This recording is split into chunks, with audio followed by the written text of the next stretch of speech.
Here's the lesson learned about buy here, pay here, pre-certified, pre-owned vehicles. The first thing you need to do is check out the Better Business Bureau, the Attorney General, and the FTC. Check out the customer complaints and reviews for service and repairs and maintenance. That's how you avoid what happened to me. My vehicle had more than just the basic maintenance. When you have an electrical short with a vehicle, you already know by this point, like what I've gone through. I've had it for 3 years, so that means it was deliberately, willfully tampered with. Now, unfortunately, with all of that said, with the transmission and front brakes and rear brake cylinder, both engine belts, and starter, major tune-up, battery, and a catalytic converter, that's within reason for a used car. But the one thing I would caution you is this: if you're not quite sure about a dealership, have it looked at by your mechanic or a certified mechanic, or take someone with you that does know something about cars. Also, you can also look up information about a specific type of vehicle, used and leased or brand new. So it's best to do your homework, because if you don't do your homework, you could very well wind up spending a lot of money, and then you got a major problem that would cost much more money than what my car is worth. And that's not fair, because then if it's not done correctly, where you go in and correct the problem, which is the electrical short, and replace the wiring harness, and something else goes wrong. So I've been having stress and headaches for the past week, because something told me that whatever was going to go wrong, it did go wrong. Besides certain things not even working after last winter, which the dome lights, the anti-theft and the anti-locks don't work. There's something on my dash that says door. So it's either something related to, because my car got vandalized.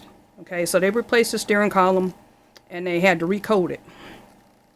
So therefore, there was quite a bit of work put into this vehicle. I cannot take a risk on being stranded any longer. So here's the thing I'm telling you. Don't mess with these buy here, pay here car dealerships that are not the big dealerships. Go to a dealership who has a very good reputation. If you go to one of these buy here, pay here mom and pop used dealerships pre-certified, you're just asking for a bunch of trouble. You may have, like I did with my first Neon, wind up with a pretty good, halfway decent, because there was really nothing wrong with it. It just needed some front brakes and and some tires. It needed front tires.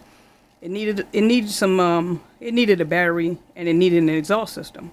So therefore, the money that I spent on the second car to keep it maintained until the car actually cut off like it did, there was no way in the world I knew that was going to happen. So my mechanic says, well, you're going to need to replace the wiring harness, and it blew 3 fuses. And he says, the only thing I can tell you is take it to a dealership. A dealership is going to cost you more money to look at the vehicle, assess what's wrong, and they charge you by the hour. So technically, never ever make the mistake that I did, because the car is not worth it. It's not worth all the money that's been put into it. And the second thing is, when you're at a disadvantage of not having good credit or a means to get financing through a bank or financial institution or a car dealership, that puts you at a bad disadvantage. So here's what I'm telling you. My vehicle was tampered with. Somebody bootlegged it, jacklegged it, because they did not know what they were doing. And unfortunately, that is illegal for a car dealership to do that, whether it's a pre-certified new car dealership or a buy here, pay here. If they have deliberately tampered with a vehicle in any way, that is not normal wear and tear, and that does not fall under the as used, scenario. As is front brakes, battery, belts, tune-up, starter, alternator. Yeah, that's normal. Even a transmission. Anything outside of that is not normal wear and tear. Plus with a lot of high miles on it. High miles, wear and tear, that's just not fair. So I'm telling you, check these places out. Go online, and you'll see a lot of reviews that people have had with dealerships, whether they had a new car, used car, leased car, or something like that. And don't believe a bunch of nonsense that these car dealerships are telling you that they will buy your car from you. They're not going to buy your car from you. What that is they'll put a certain amount of money of what your car is worth toward the vehicle that you're going to get through them, whether you finance it or pay it outright.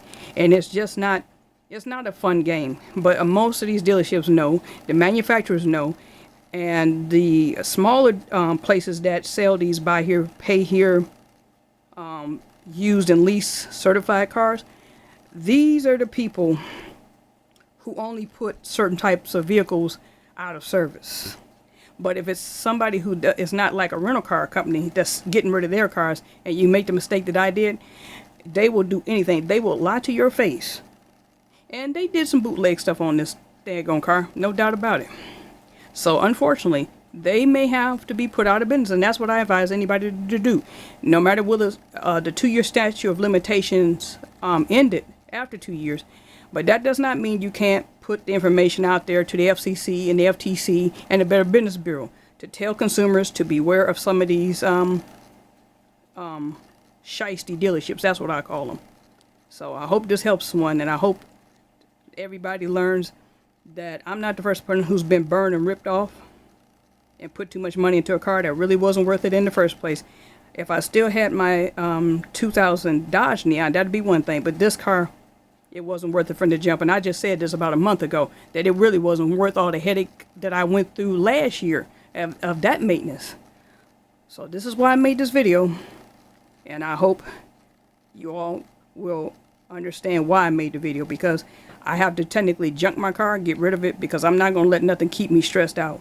I've been stressed out all week with a bunch of headaches over this car, and that's not fair to me, because stress can literally kill you if you let it overwork your nerves like this car has last year and this year.